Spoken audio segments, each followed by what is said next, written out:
Welcome back, everybody. Please join me in welcoming Allie Shook, who's going to set the stage for our In Lieu fee program, and meet Lucy Harrington, a regulatory specialist with GEI and the consultant to the district for this project. So take it away, Allie. Well, thank you. You're welcome. All right. I got most of them in this. You did pretty good, Nick. You're doing pretty good.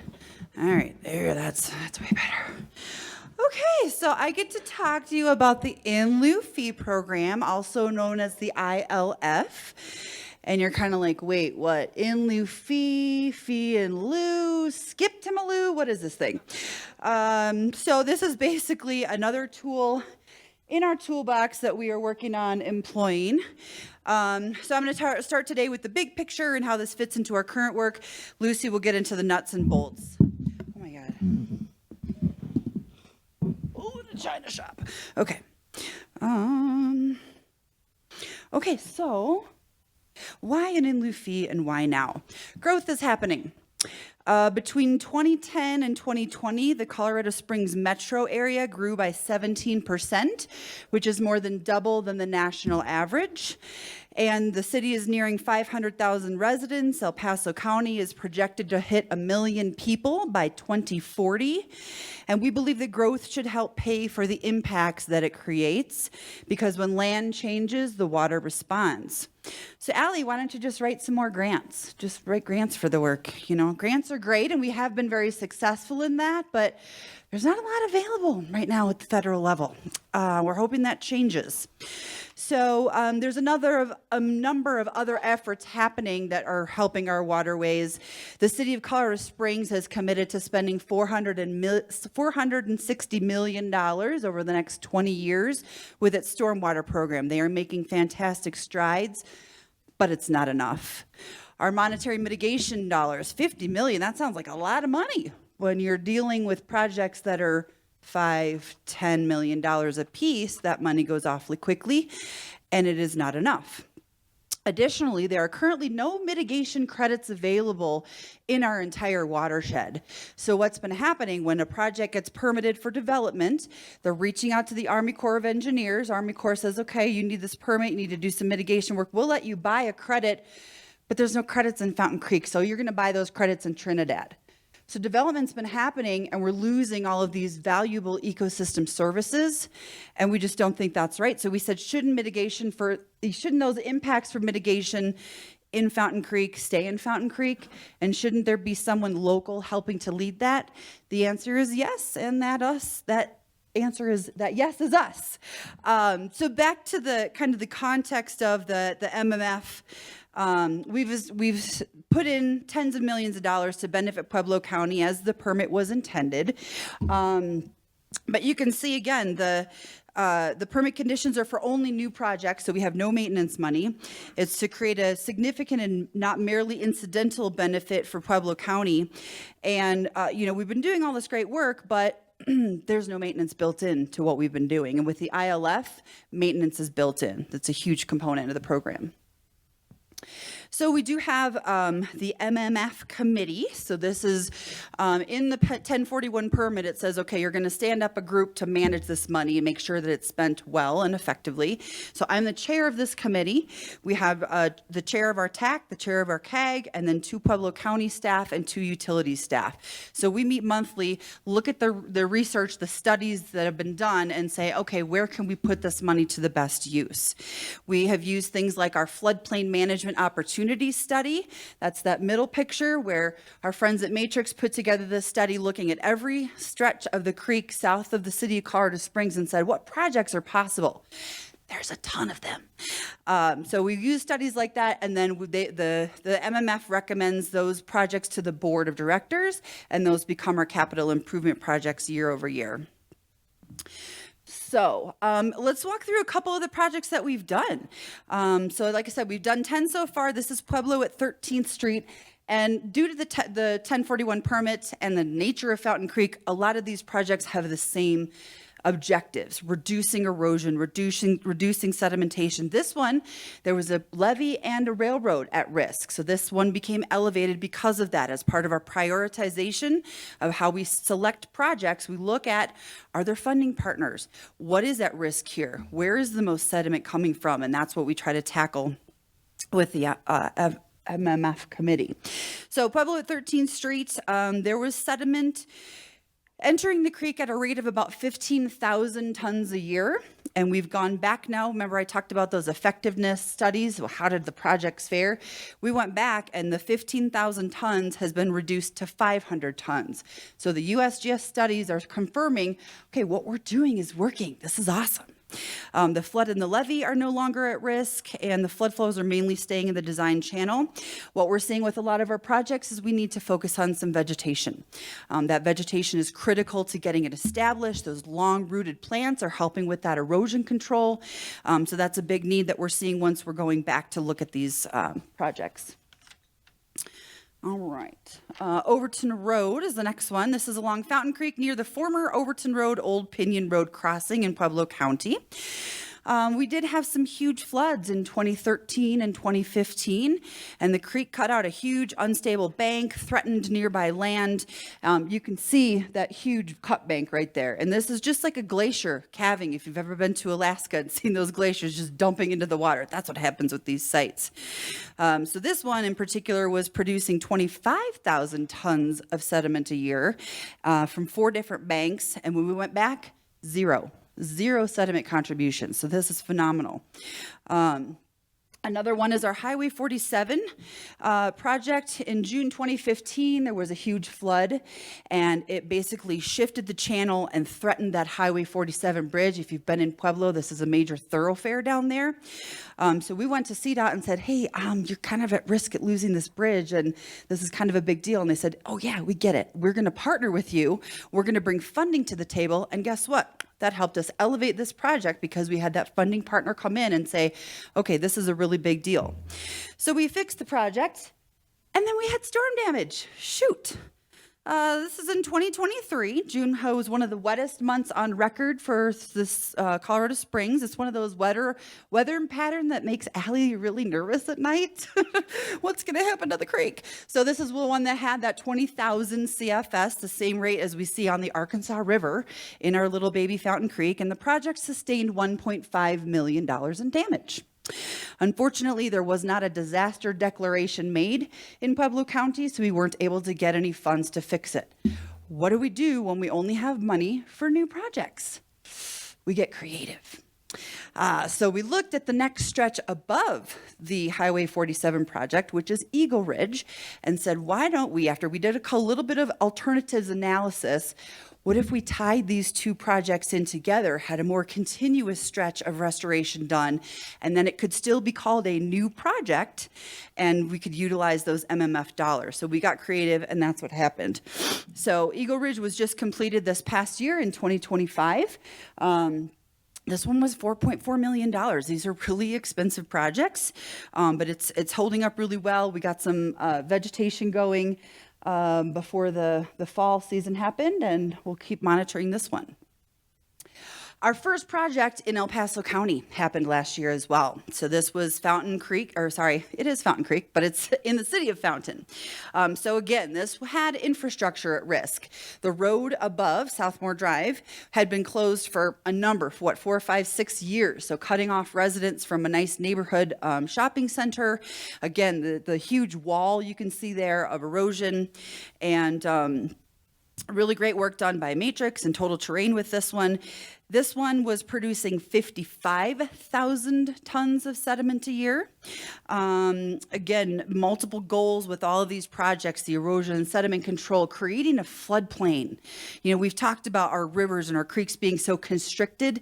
They really need room to be able to, when those flood flows come in, to let them rise up, flow over their banks, slow down, settle the sediment out, and sink in. So these are kind of all similar project goals that we've had. And then another big facet of the work, of our restoration work, is that native riparian habitat.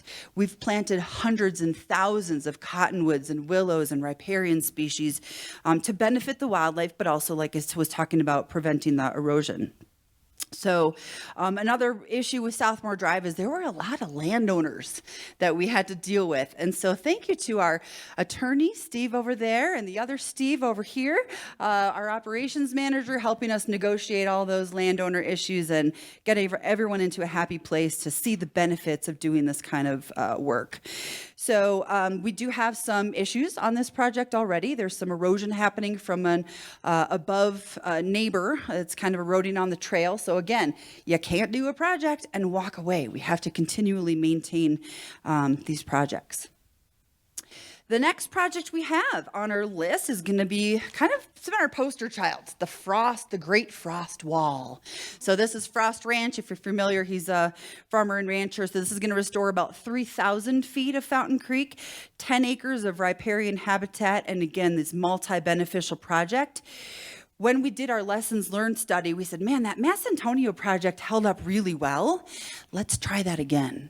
And so this is going to be our next attempt at sort of a lighter approach, more natural system, not building a huge wall full of rocks, but really these bendway weirs that are going to drive that flow back into the middle of the creek. Will provide some additional vegetation there, but on the map, there's actually an old historic channel, and we're going to dig that out and allow that creek to go back to where it used to be. So we're going to try this out. It's kind of a new approach for us, but we're really excited for this next phase in our work. So this is our proposed service area for the in lieu fee. Back to that. So it's slightly larger than both counties, and we've put together a prospectus, and we have an instrument that we've developed.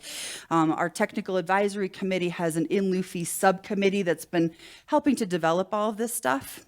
So you've kind of heard the why. You know, we're really good at these projects now. We've learned a lot, got some great processes in place. You've seen the big picture, and the good news is you don't have to fully understand the in lieu fee today, but the bad news is Lucy's going to explain it anyway. So Lucy's going to walk you through what mitigation is, how this works, what it's going to look like on the ground. We've been working with Lucy for over 2 years now from GEI. She is a wealth of knowledge on this topic and has been a huge asset to the effort. So I'm going to turn it over to Lucy. Okay.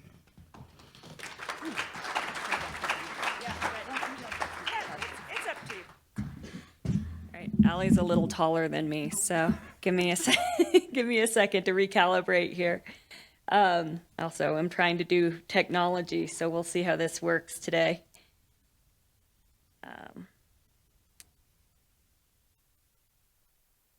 Almost. Okay, here we go. So I'm going to back up a little bit and talk about what mitigation is, because mitigation is used in a lot of different contexts. There's fire mitigation, there's flood mitigation, mitigating risks. In the context of what we're talking about today, mitigation solely refers to offsets for unavoidable impacts to federally regulated streams, wetlands, and endangered species, as well as state. I forgot about that. They just released the Regulation 87 for CDPHE, but I'll be talking about that. So it is not mitigation for those other things. It's not mitigation for stormwater, MS4 permits, or some of those other things that folks like the Stormwater Enterprise has been working on. It is solely to offset impacts that are unavoidable and as required by the Fish and Wildlife Service, the Corps of Engineers, CDPHE, and as guided by the 2008 mitigation rule. Is this the right button? Yes. Okay. So I'm going to walk you through a few examples, and I'll try and go slow, but it is a little convoluted, so bear with me. We do have time for questions at the end. Basically what happens within the federal regulations, and I'm talking about the Clean Water Act, again, the Endangered Species Act, and Reg 87, is there are impacts to regulated features. This can come from transportation, this can come from water infrastructure, this can come from development, come from a lot of different sources, but those are the major three. I might pick on some of these organizations today, but it's only because I respect what you do for the region. It's not meant to call you out. So these regulations, like I mentioned, are the Clean Water Act, Endangered Species Act, as well as CDPHE's Reg 87. And all of these regulations really require permittees, people who are trying to get permits to develop these various structures under these regulations. And first they ask you to avoid then minimize, and only then mitigate. So I am going to call on CDOT first. So CDOT, for example, might be putting a bridge over Fountain Creek. First, the agencies would say, hey, could you avoid impacts? Can you do a free span bridge? And there's not going to be any bridge abutments within the waterways, within the endangered species habitat. It's just going to completely bypass that. That would be the ideal situation. We all know that can be really hard, especially on large transportation corridors. So then it's saying, okay, well, why don't we put in some bridge abutments? Let's make those as small as possible so we can minimize those impacts to the maximum extent practicable for those of you in the NEPA world. But you still are going to impact those resources at a certain point, and that's when mitigation comes in. And so under these federal and state regulations, you have to offset however much you're impacting. So if you are impacting 1/10 of an acre or more while you're doing these various projects, these bridge projects, these development projects, these government infrastructure projects, you still have to mitigate for every acre that you impact. You have to go out and make your own project, design it, restore it, and maintain it, which can be kind of arduous and time-consuming. So there are 3 types of mitigations that can occur according to federal law in general. One is permittee responsible mitigation, or PRM mitigation. And really this would be, oh, oops, I'm advancing my own slides, not yours. So the PRM mitigation is if an entity, and again, sorry, CDOT, you're an easy target. If CDOT was going to say, hey, we've got some land or access to some property immediately adjacent to this bridge, we're going to put some kind of land restriction on it. We're going to plant a bunch of willows. We're going to make some wetlands, and we're going to manage that in perpetuity. That's great. That's not CDOT's job. CDOT builds roads. They build sidewalks. They build transportation corridors. And so for them to go out and build these projects and maintain these projects in perpetuity is a lot of time and effort and extra risk that they might not want to take on. Same thing for Mark Shea at Colorado Springs Utilities. Same thing for the city of Pueblo. These are not the kind of projects that these entities are very good at and want to spend their time doing. So then their alternative is to look at a mitigation bank. And a mitigation bank is where you usually have a third party go out and purchase a piece of land in advance of the impact and develop a conservation easement on it, do the restoration, do all the design and permitting, and then each of those entities that are having those impacts, whether it's CSU, whether it's CDOT, whether it's some other municipality, can simply write a check and walk away and say, I don't want to go out and find the land and deal with the water rights and deal with the design and deal with the restoration and the long-term management. I just want to write a check and go on and build my project. And with the mitigation bank, they have that option. So you can go out, write a check, and then the mitigation provider will absorb that liability and that risk to make sure that project is sustainable. This is a really good option. It's kind of been in this area for about 5 years, but as Ali mentioned, no mitigation banks currently exist within the Pikes Peak region. So the nearest one was Maria Lakes. It came online a few years ago and sold out very quickly, and there hasn't been one developed since then. So that brings us to the In Lieu Fee program, or the ILF. And this is a programmatic approach to the watershed. And in this instance, it's a bunch of different sites throughout the watershed that people can mitigate on by providing funding to Ali and the Fountain Creek Watershed District as their impact is occurring, write a check, walk away, and then Ali puts it in a savings account, hangs on to it until a certain amount of funding has been collected from the various fees, and then we can go out and do a new restoration project.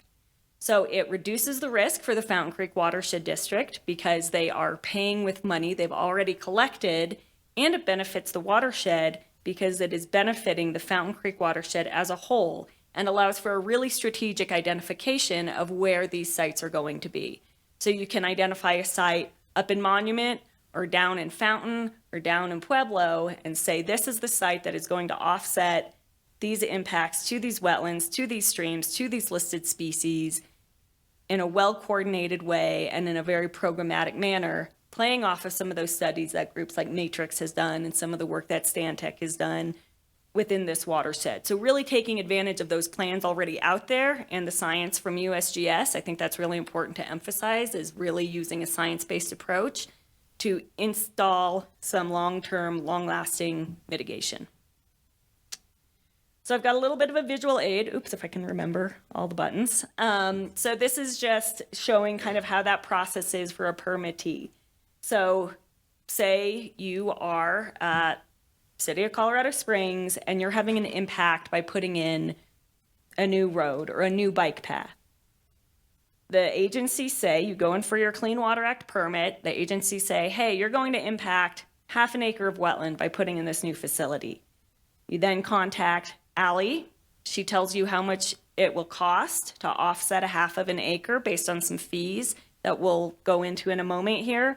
You write a check, you walk away, Allie puts that money in a bank account, and then within 3 to 5 years, when Allie has collected money from City of Colorado Springs Utilities, Pueblo Water, CDOT, City of Monument, whomever might need these offsets, when enough money has been collected, it can then be applied onto the ground to implement this restoration.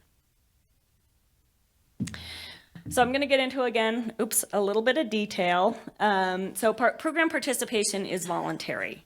Participating into the in lieu fee is not required. The Corps does not require it. The agencies don't require it. What they do require is mitigation. And so if any entity at any time says, I would rather do PRM because it's easier, it's cheaper, I feel like I can do it better, absolutely, that's their prerogative. If another mitigation bank comes along, pay the mitigation bank. The in lieu fee is just an option for folks to make it easy. That is part of this well-coordinated approach with Allie and her team. PRMs can be costly and they can also be very risky for people. So that's why PRM is always an option, but it also opens up organizations for risk who might not be familiar with restoration.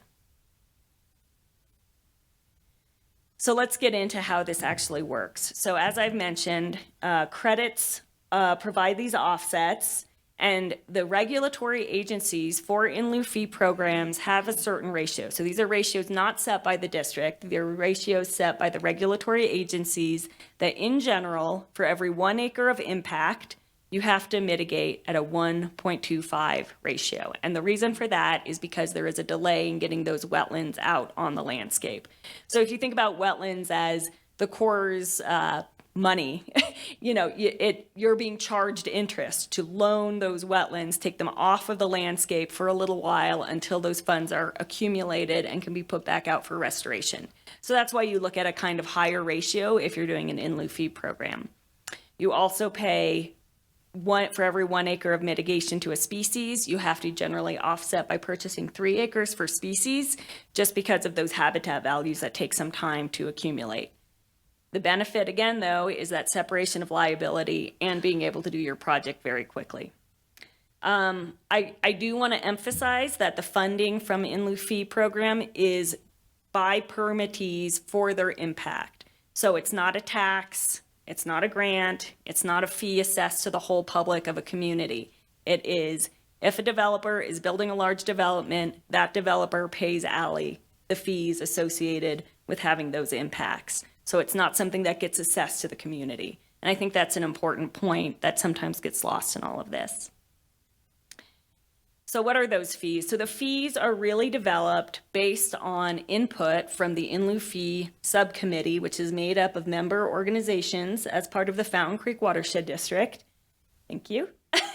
And was developed over the past year with that in lieu fee program subgroup to really identify what the costs are for some of these items here on this bullet point. So we talked to our friends over at Palmer Land Conservancy about the cost of setting up conservation easements. We talked to some of our folks at Naranjo to help develop construction costs. We talked to various folks at Colorado Springs Utilities and the City of Colorado Springs and the City of Pueblo to really understand what are the costs associated with construction and conservation here in this service area to help really whittle down what those fees are. Those fees will be evaluated on an annual basis, and an escalator has already been built in to help take care of inflation, labor cost increases over time, but there will be these ongoing conversations to make sure all of those costs are being recognized and absorbed into the fee to minimize risk for the Fountain Creek Watershed District. So these fees cover everything from securing land, doing permitting for restoration, designing the restoration project, the construction costs, the perpetual land management, and most importantly, maybe for some people in this room more than others, the water rights compliance. So I'll just talk about that really quickly and get into a little bit more of a deep dive. Water rights. Okay, so water rights obviously are very important in this basin, maybe in all basins, but we live here, so it's most important to us. As I think a lot of folks in this room recognize, it is hard to have a programmatic approach to water rights. Every site, every area has its own particular special issue associated with it.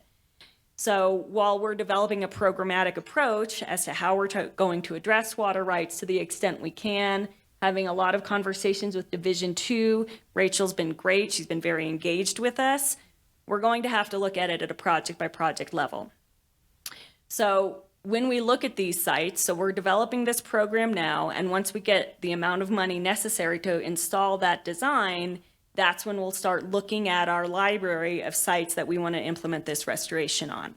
And as part of examination of those sites, we'll say, what is the water rights portfolio associated with this site? What are our options?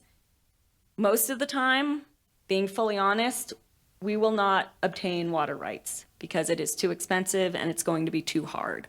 But instead, we're going to work with landowners, we're going to continue to work with the Division 2 engineer, and where we can, we will acquire water rights. But we will also be working with senior water right holders and their attorneys to make sure that we are in compliance not only with senior Colorado water rights, but also with compact regulations. Like I said, we're working very closely with DWR to make sure we're coming up with a programmatic and creative solution. And we definitely welcome any input from you all, because you guys are the guardians of our water rights and our water here on the state. And would love to have your input either during our question and answer during the session or later during the mixer. Just don't throw anything at me, but I will. Yeah. We'll take it into consideration. Next is land restrictions and land management.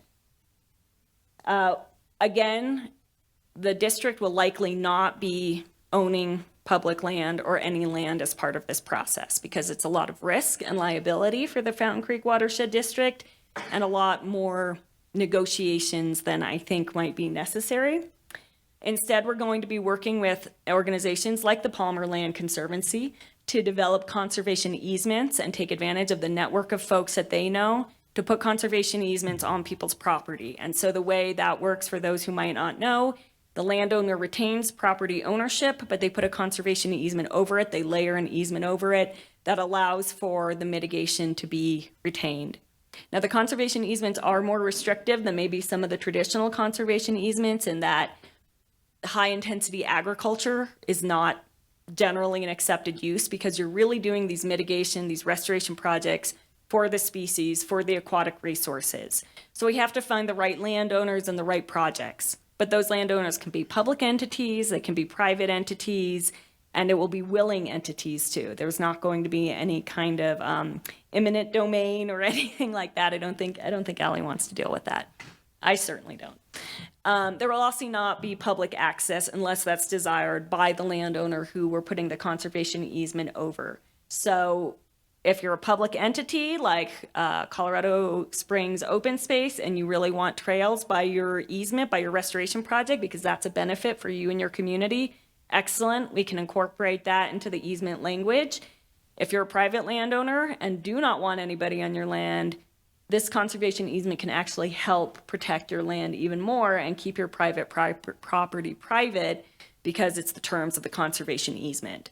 So it will be a little bit of a case by case based on what those landowners want, but they will be appropriately compensated for letting us put a conservation easement over their land. Not anything crazy. It does have to be appraised and go through the normal regulations, but there will be compensation for the use of those landscapes.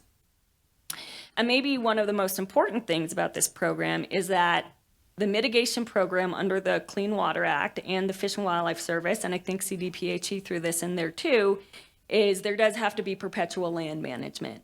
And that is something that, as Allie has mentioned a few times, has been perhaps a hole in some of their other projects. That's once those projects are built, the funding is gone. With conservation easements for mitigation banking, you do have to have perpetual land management. So these are things like putting up fencing, removing trash, and dealing with an unhoused population, obviously in a humane way, but making sure those sites that are restored are retained in perpetuity for those natural resources. So benefits, hopefully those are relatively clear to everybody by now, but one is the watershed resiliency. Obviously, this fits in line with the district's mission of restoring creeks, waterways, and starting to address some of those water quality issues for these larger contiguous projects that also serve to reduce flooding and erosion and enhance habitat for wildlife. It also allows for larger coordinated projects. So rather than having 1/10 of an acre next to a bridge, you can have 10 acres upstream from a bridge. That corresponds with work that might be happening downstream at a different site. And really kind of taking that watershed approach. I think I speak for Allie and myself in that we're really excited about some of the other work that, like Jan was talking about, that thank you. That, that I know the Stormwater Enterprise is doing, that I know all the municipalities and local governments have with their open space and lands program, and working within each of these organizations to really make a cohesive plan. And I'm really excited about coordinating with all these groups in order to implement these projects that work in concert with each other instead of against each other. The other thing is the economic development. This is definitely something that this program will help with, in that it will streamline permitting processes. So those roads that CDOT wants to put in, or those new pipelines that maybe Mark and his group want to put in, or maybe the expansion of a housing development to address some of our housing shortage down here. This will help streamline those projects while also implementing positive restoration in a durable and meaningful manner. So where we are, like I mentioned, or maybe Allie started to talk about, 2024 into 2025, we did a prospectus that was turned into the Corps of Engineers and approved, which allowed us to move forward to the development of a draft in lieu fee program instrument. That was developed in concert with our in lieu fee subcommittee, a subset of the TAC, and we're waiting for final comments from the Corps on that draft instrument, as well as Fish and Wildlife Service and CDPHE, who have recently agreed to be part of this process. And then we'll go into finalizing that in lieu fee program instrument, hopefully by the end of the summer, but we'll see how long the government stays open. Sorry, USGS, that was not a snub to you. So, hang in there, guys. We hope to collect our first fees shortly after that program has been approved, and then have sufficient funds to implement our first project in 2029. So learn more. We've got a handout at our table. I know Allie has handouts. You can talk to me, Allie, your Fountain Creek Watershed District representative. Like I said, I just look forward a lot to working with everybody in here, all the different organizations, and a shout out to my sisters in arms at the consulting firms. Stay strong. We're going to work together and get some good stuff on the ground. So any other questions, like I said, reach out to me or Allie, and I think we've got some time for questions. Yeah. Okay. Oh, dang it. Sorry. So many buttons.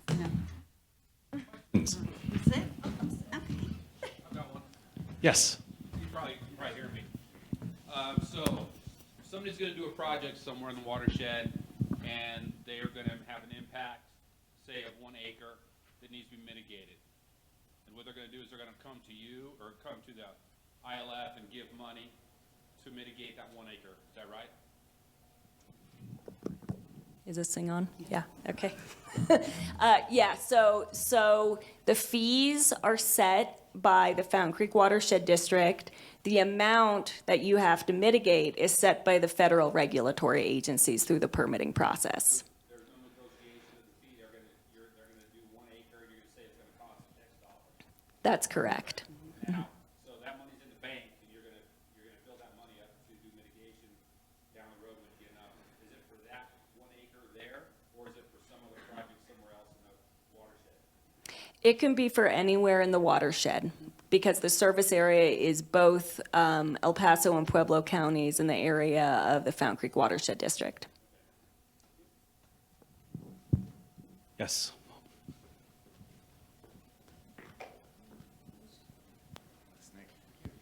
If there's an entity that comes out there that decides, I'm going to do my own mitigation, I'm not going to put money in the bank, and that entity disappears off the face of the planet, isn't there a risk to the district?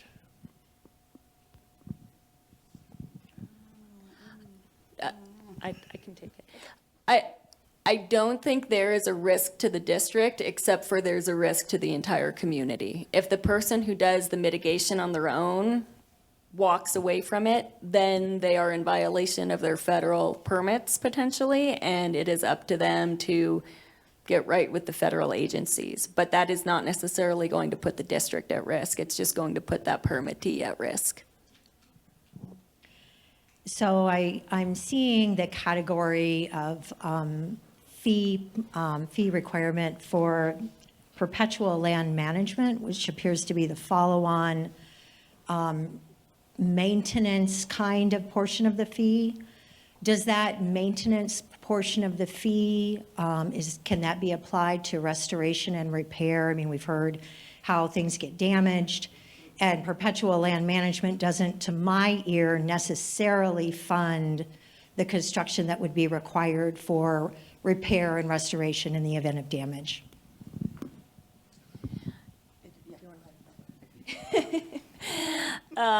So you're correct, because to plan for every contingency from now until Noah's Ark floats again is going to be incredibly expensive. And so that would be cost prohibitive for the district.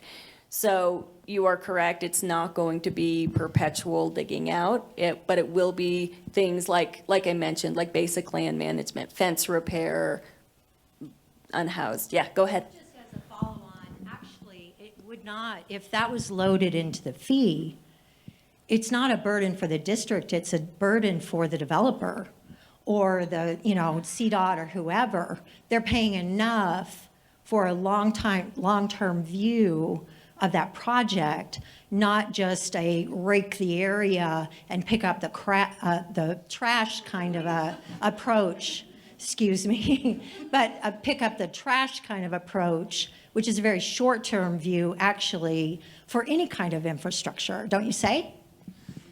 Well, yeah, okay, so backing up a little bit, so the fee does incorporate design and construction for the initial restoration. So it's not, the in lieu fee won't be paying for restoration and we're gonna go out and do a trash cleanup. That's not the level of restoration that will be done as part of the construction fees. It'll be the initial construction and then maintaining those sites. You are correct, it would be the permittees that would have to pay for that in perpetuity, but the cost that we would have to raise those credits for to pay for that long-term funding, I don't think anybody would buy those credits, because those credits would be $5 million, $10 million. If it was an absolute perpetual, you have to maintain this as is in perpetuity. So because of that, to make the program successful, you have to look at the pricing a little bit and do a pro forma. You have to do financial modeling to make sure it's sustainable as long as you can. So that leads into my question, how are you going to pay for the maintenance?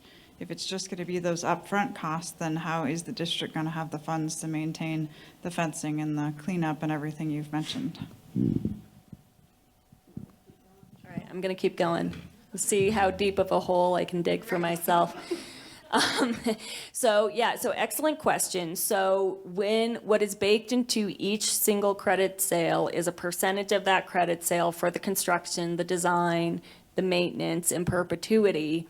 Those maintenance funds are extracted out of the fee that you pay for the credit and put into an endowment account, a long-term non-wasting endowment. And so from every credit that's sold, a portion of that credit is put into this endowment, which is then invested in a very safe account with like a 3% rate of return, anyway, stocks, a very low risk, low return investment, and so the interest from that non-wasting endowment is used for that long-term maintenance. So that principal is never used, it's only the interest from that maintenance account that's used to maintain those properties, and the principal stays in perpetuity to help fund that maintenance.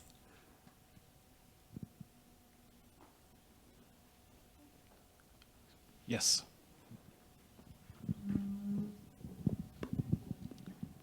This is not going to be about how things run.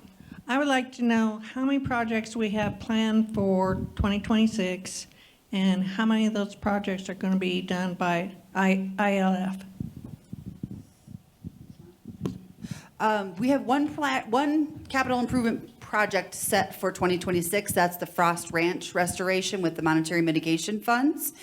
We are also in tandem working on a study to identify the best places to install more bendway weirs in that south of Colorado Springs area for the monetary mitigation funds. We believe that that may be the most impactful way of managing Fountain Creek is with those bendway weirs. So we're studying that. That will inform the next round of work when we get to spend the rest of the $8 million. So there are no in lieu fee projects set because our program is still stuck at the federal level in the approval process. So we're hoping that that gets flushed out here this spring, the summer. We do a little bit more work, and then we're ready to sell those credits hopefully by fall. But as Lucy said, we're going to sell these credits. When we sell one, that triggers the 3-year clock, where in 3 years we then need to put that on the ground. So we'll have 3 years to, sell as many credits as we can. Also, at the same time, we're going to be planning those projects. We need a small project here. We need a medium project here. We need a big one here. So that's the other thing the in lieu fee committee is doing is where can we put these projects? What type of projects are viable? So I want to put a caveat on the 2026 projects. Yep. 2026 project is slated for 26. However, there's some caveats to those which are out of the district's hands, and that is permitting. And so when we say we're going to do a project in 2026, the Frost project, we are trying to work within the boundaries of permitting also. And so permitting has to fall within that boundary to be able to do 2026. If it kind of expands a little bit, we will be doing 2026, 27, the Frost project. So I just want to throw that out there, that it's slated for 2026 if everything falls in place like it should. Yes, coming. Yeah, my question is, and this is Nancy Hendrum, and I'm on the board, and I'm just coming back on the board, so I don't know the answer to this question, but we heard Jeff talk earlier about the long-term viability of the district. Clearly this program is intended in part to create additional revenue.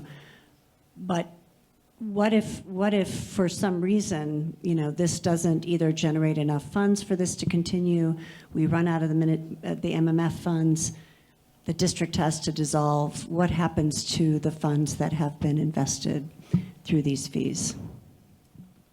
I don't like the word dissolve.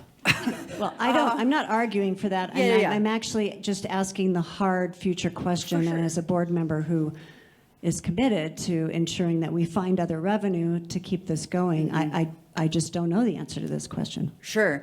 Yeah, there's a lot kind of happening in the background. This in lieu fee is really our first foray into getting some sort of sustainable funding source. Is this going to be everything that we need to fix the watershed? Not even close. But it is going to generate revenue that we can start to count on year over year, invest that, let that grow over time. And so this is just one option. We need to be looking at the other 5 or 6 options that have been kind of discussed throughout the board. Is it time for some sort of a fee? Is it time for a mill levy? There's these questions that are floating around that we've got to figure this out. So it's not an easy answer. That's why it hasn't been done yet. If it was easy, it would have been done. So I think this program is just our opportunity to provide something that is not existing right now in the watershed. There are no credits available. And like I said, the development's coming. We're the fastest growing place in the state. We want to make sure development happens in a sustainable manner and that we're keeping those ecosystem services that those wetlands and those species are providing, keeping them here. So it's just a start. And I don't know if you want to add to that. Yeah, I'll add a little bit. I mean, part of it is there are a lot of checks and balances in place that the Corps has developed as part of its mitigation program. So when I say there'll be funds in a non-wasting endowment, that's going to be a non-wasting endowment, not held by the district, but held by a third party and investing that money. So if the district doesn't dissolve but takes a vacation, they'll still be funding in those endowment accounts to take care of the responsibility that the district agreed to. And because you're on a 3 to 5 year time frame to get that money on the ground, that money will be in the bank. And if the district runs out of money, there is still money in that bank account that can only be used for this restoration funding as overseen by the Corps to get those projects on the ground. So there's checks and balances and third parties, conservation easements held by third parties, and all of that will help make sure that no matter what happens to the district, the responsibilities will be taken care of.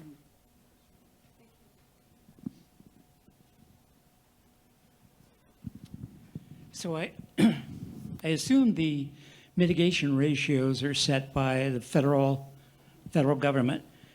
So let's take, for instance, an impact to old growth riparian habitat.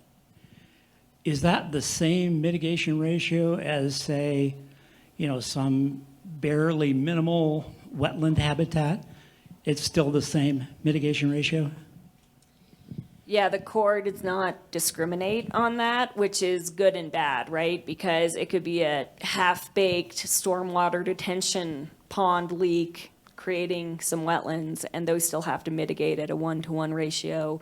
Or it could be a really nice wetland that also has to mitigate it as a 1-to-1. So it kind of works out. I will say that it is at the discretion of the Corps of Engineers, of the district engineers, to increase that ratio if they so choose. So like, for example, if there were fens being impacted, those might come at a higher ratio, depending on what the Corps and the agencies say.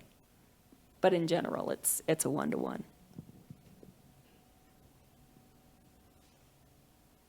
Other We've questions? stunned them into silence, Lucy. Oh, not quite yet. Not quite yet. Getting ahead of yourself, Allie. Should have knocked on wood. There we go. Rebecca Jewett, Palmer Land Conservancy. Lucy, I know you've explained this to me before, but remind me, what is the uphill battle to having a mitigation bank in our region? And just really big picture zooming out, the pros and cons of a mitigation bank for a community versus an in lieu fee program. I'm a big proponent of this for the district. I think it's a really great solution, but I'm still trying to reconcile mitigation banks and the in lieu fee program as we look at the whole regional community. Yeah, I mean, we did look at mitigation banks before we looked at the in lieu fee program for Fountain Creek, and the reality is that doing a very effective mitigation bank would be very expensive to get to the point earlier of the cost of those credits. So developing 1 acre of wetland on a highly incised portion of the channel, the credits were going to cost $1 million a credit, and nobody's going to buy that. Developers are not going to go for that. They're going to find something else that they want to do. So a mitigation bank is somewhat cost prohibitive or very cost prohibitive for the district. It's also more risky for the district because you have to put the money out up front to develop a mitigation bank and wait for it to be reimbursed. So it would be like taking out a loan and waiting and hoping people pay you back over time, which is more risky than using money that you've already saved in your bank account to do that.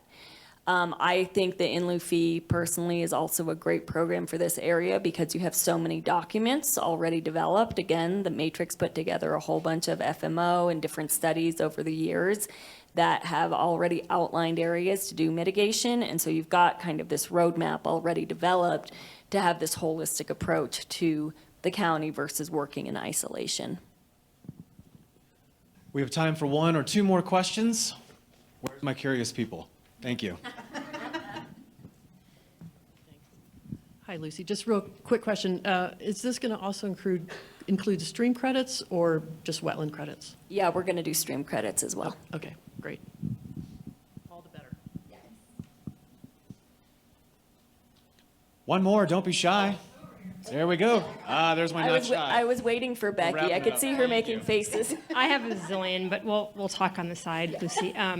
So for an entity who might have a lot of impacts, but most of those being very small, would there be a chance, or would there be an opportunity, just like there has been with certain mitigation banks, to buy a bulk amount instead of doing piecemeal? Okay, because in the past, some of the banks have sort of like charged more for smaller amounts, like it'd be like the opposite of gouging. I don't know what that would be. Or maybe it is gouging, I don't know. So you're saying yes? Yeah, I think we have. I'm not sure that's in the in lieu fee instrument, but I think it's something we can talk about. I think we've talked about it a little bit, but internally, but I think we should talk about that. One more thing, since I have the mic. Make sure you have the phrase EO 11990. Oh, I hate to it's even in say it in there. a crowd because it hasn't been rescinded, but please put it in there. It's in there already. Okay, I thank you. got you. Well, that's our time for the panel here. I'm sure we'll have an opportunity to discuss further. What I'll say is let's give a round of applause to Lucy and Allie for handling those questions. Thank you so much.